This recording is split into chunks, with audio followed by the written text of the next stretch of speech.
to dismiss anything that is aesthetically pleasing as not real, I think is really disingenuous and makes people miss out on a bunch of really cool things that are there.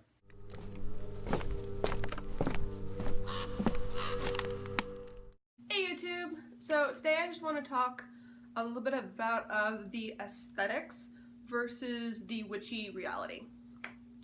And I've seen this kind of come up a lot. Since I'm new to witchcraft and all that, it's something that at first I didn't know if I should talk about since I'm still new, but at the same time it's something that's been bothering me a bit, so might as well address it. Why not? Put my thoughts out there. And there is this whole thing going on. There's a particular post that got me thinking about it and different people's reactions to it. And I'll put the post down below, which is talking about that there is the aesthetic witch versus the realistic witch and how those things coincide. And a couple other people have talked about this in general too. And it might be something that just comes up more around this time of the year because everyone is kind of in the spooky witchy mood as opposed to people who are just into the craft themselves or doing things of a more metaphysical witchcrafty nature. And one thing that really gets me with it is the idea that the aesthetic witch and the reality witch don't do this. They don't cross over ever. They don't really, intertwine at all. That they just are two separate things. That there's the aesthetic of what is a witch, the look, the Instagram witch. And then there's the reality of it.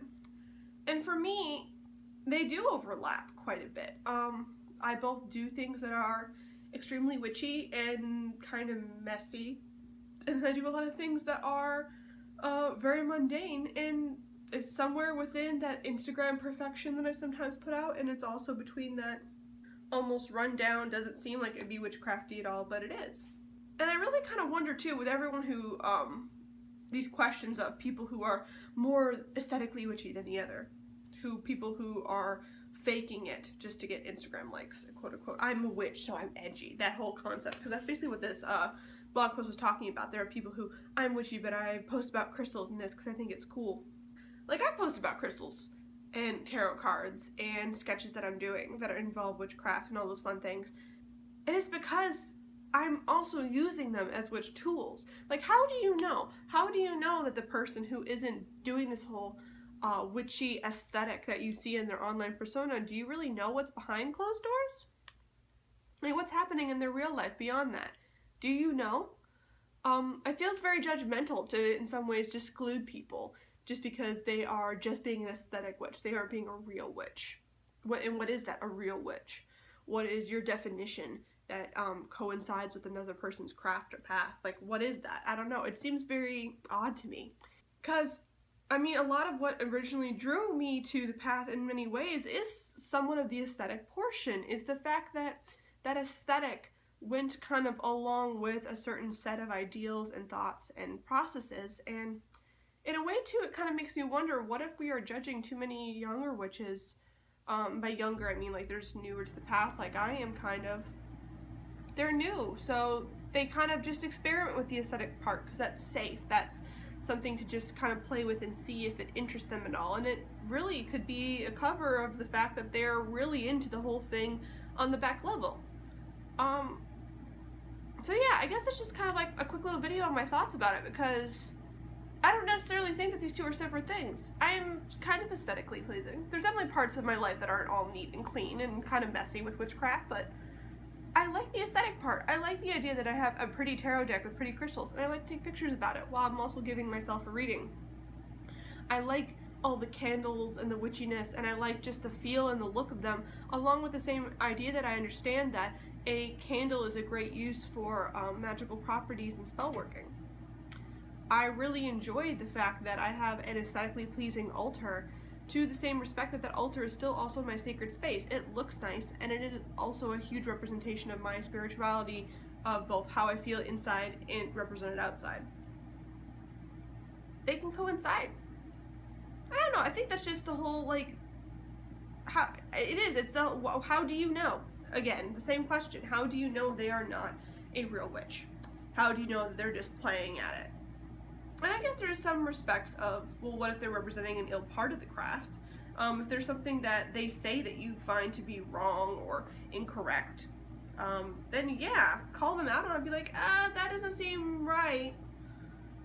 but saying there's like this aesthetic witchy, like here comes the aesthetic witches, like they're just there because for the looks, what it gets on Instagram. I think that's unfortunately really judgmental of our whole world, that people think that the look that people put forward is not necessarily what they have behind closed doors. And why in some places it's not, it can't always be the perfection as Instagram. I don't think it's as far removed from reality as everyone likes to think it is.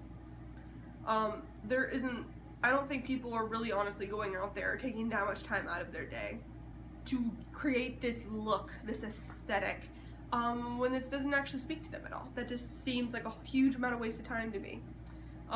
I take pictures of things and put them on Instagram and do these things and make videos because it's also something I'm doing in my life already. Whether the camera is here or not, I would still be doing these things. It's just that I also like to film and record that I'm doing it. I think that's the whole social media culture in general. We're recording it because we're already doing it. Might as well share it with the world. So yeah, it's a bit of a ramble, I guess, this video, but it's something that's bothering me, especially as new. Like, I really hope that if you are new to the path like I am, or if you're just thinking about it and you're like, you know, all this kind of spooky, witchy, metaphysical mumbo jumbo tarot cards and spirits and all that looks interesting, but you are just exploring and something you feel this judgment, don't do it anyway.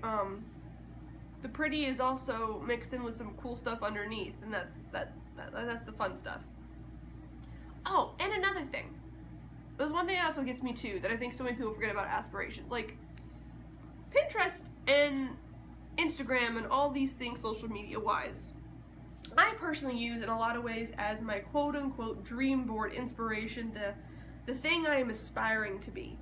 So while this channel definitely shows a lot of, this is more of like what I'm currently going through in my path, this is what I am. My Instagram and things of that nature, I look at those things and use those things as a reminder of what I'm always setting a goal towards. For me, it is the person I want to be in the future, the person I'm reaching for, that witch I wish to be in the future. And when I see other witches posting things about their spells and their books and their grimoires and how pretty and all they've made all the pages and the awesome candle spells that they've done, or all these pretty tarot card spreads and how they're working them, or all these different witchcraft related posts, it inspires me to go and explore the things that I'm already interested in. And I put out there a lot of times the things I'm interested in or wanting to do, even if I'm not yet doing it. This channel is more of as I'm doing it as I'm going, but other parts of social media are very much an aspiration board for me. It is my next step. So sometimes I see a lot of people also judging, like, well, you're not really doing that. Well, maybe they wanted to really do that. Maybe that's their next step. Maybe that's their mood board, their inspiration board, their thing they're reaching for that they want to do. I don't know. I'm just really, it really grinds my gears a bit when I hear people going off on people because, oh, they're just a fake this or a fake that. And I'm like, how do you know? How do you know what they do behind closed doors? Do you know them?